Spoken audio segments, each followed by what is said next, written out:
We are back for Bible Study Peanut Gallery. Take it away. All right. So the Guerrero nickname is actually means warrior in Spanish. So that's the first thing.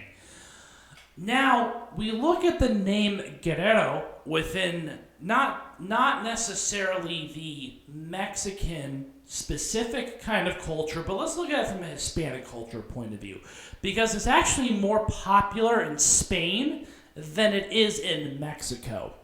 So what I'm going to do a brief description of the Guerrero name in Spain, and then I'm going to go to the Mexican meaning behind it, because I think that's much more interesting than the Guerrero name in Spanish culture. Anyways, so the Guerrero surname is thought to have originated as a nickname, which described either a soldier who had returned from home, from the war, or as an aggressive individual. It's derived from the word guerrer, which means war. So, we look at generals throughout Spanish history, and they're all mentioned as guerreros because they went to war, they returned from war, and they displayed certain aggressive individuals. In fact, there is a province in Mexico called the Guerrero province, and it's actually named after a guerrero in the Mexican wars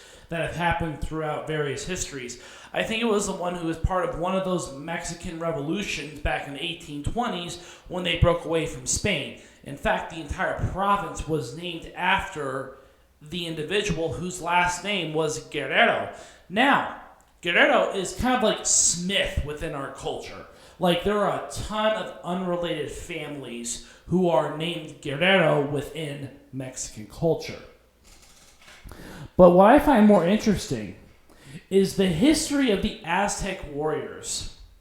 And the reason I find this more interesting is because I think it really relates a lot into the modern-day Mexican idea of what warrior is.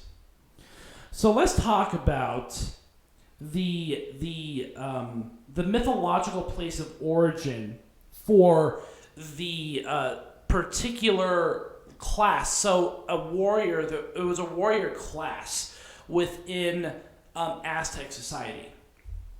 They were called the Nahatuli.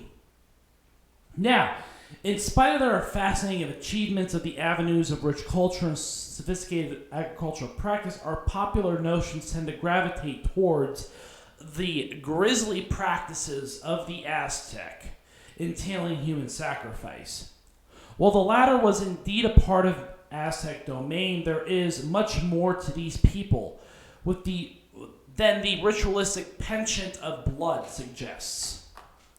The Aztec warrior culture paved the way for one of the greatest empires within the Western Hemisphere.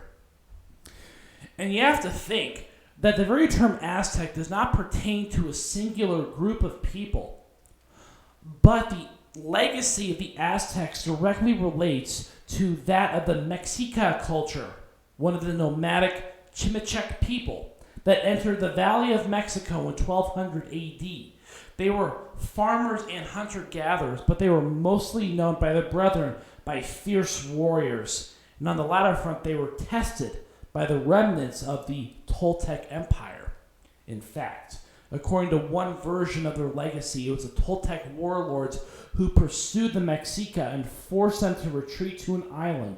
And it was on this island that they witnessed the prophecy of an eagle with a snake in its beak perched on a prickly pear cactus, which led to the founding of the massive city of Tenochtitlan in circa 1325 AD. Now, if you know the Mexican flag, what does the Mexican flag have on it? The eagle having the snake in its mouth on top of a cactus on an island. So, the Mexica were not counted among the political elite of the region, so many of them peddled their status as fearsome warriors who inducted themselves as elite mercenaries to the numerous rival Toltec factions. So the Mexica used that leverage as warriors to kind of pit the various tribes of the Toltec against each other with other nomadic civilizations throughout the region. And through it, they were able to bring them all together, but under the tutelage of the warrior culture that later became the Aztec people. You see, the Aztec, they kind of, I would say they're kind of middlemen, but they also kind of put themselves in a more advantageous position because of the fact that they were the mercenaries for pretty much that entire central region of Mexico. So as we can gather from this entry, the Aztecs, pertaining to the alliance of the Nahuatl-speaking people, were first and foremost a warrior society. To that end, it doesn't come as a surprise that most adults, male, had to provide some sort of mandatory military service.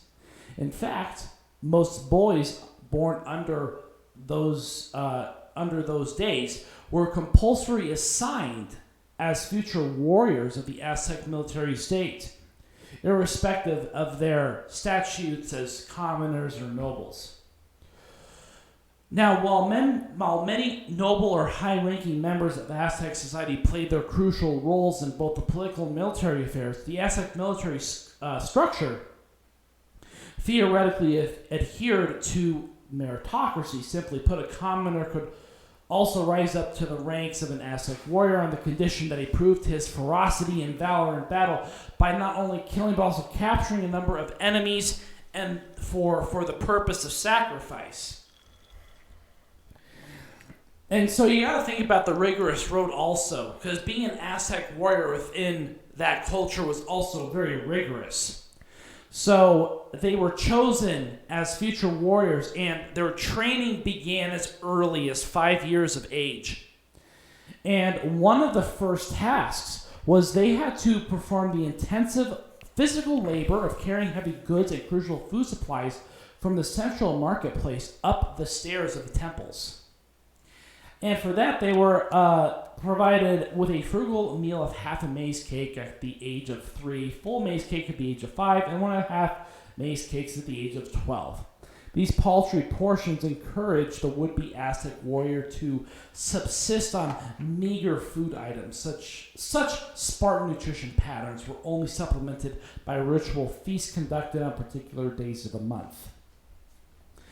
So when you look at the rigor that these warrior people had to go through, you think about kind of that physical and mental stamina that was required for such people to take upon themselves such a name. And I'm not going to go through all of it, but I do want to mention some aspects of perhaps their interactions with the Spanish culture, especially because really, when you look at the warrior heritage of the Spanish culture clashing with the Aztec culture, you can kind of see some of that mending going on. You see that guy that returns from war who is battered, hardened, who is ready to do something, and then they raise a whole warrior culture within that family. And that culture passes down from generation to generation. So when we talk about the Guerrero family, we're literally talking about a hardened warrior who passes upon the children and grandchildren this heritage of hardiness. And that's kind of why the Guerrero name, especially with the Guerrero family, is so synonymous, not just because of the people in it, because what Guerrero means. Right. And you look at the history of their rituals. You look at some of their sacrifices they had to make. You look at all of that training that they had to go through, and you kind of want to ask yourself, like, what is it about that Guerrero culture? You know, what can you get out of that hardiness, that toughness? And you really embody that culture as you move along. Because in Aztec culture, being a warrior was one of the highest classes you could achieve. Because that's how the Aztec Empire came to be. Right. And so you have to embody that. And that is a part of the Mexicali culture. That was a part of the heart of Mexico. Because remember, Right. Mexico City was built on Tenochtitlan. Right. Now, think the Aztecs were very much, if you want a comparison that I think is actually a very accurate comparison, it was basically the Central America version of the Spartans. Yeah. And you also have to think about rank. Rank was very important. So I think that this Guerrero culture really permeates a lot of just wrestling in general, where you have that hierarchy. It's very clear. You have the grandfather, you have the fathers, you have the sons, the grandsons. Like, you kind of go through those generations. Right. And you show reverence and respect for the culture that you were a part of. Right.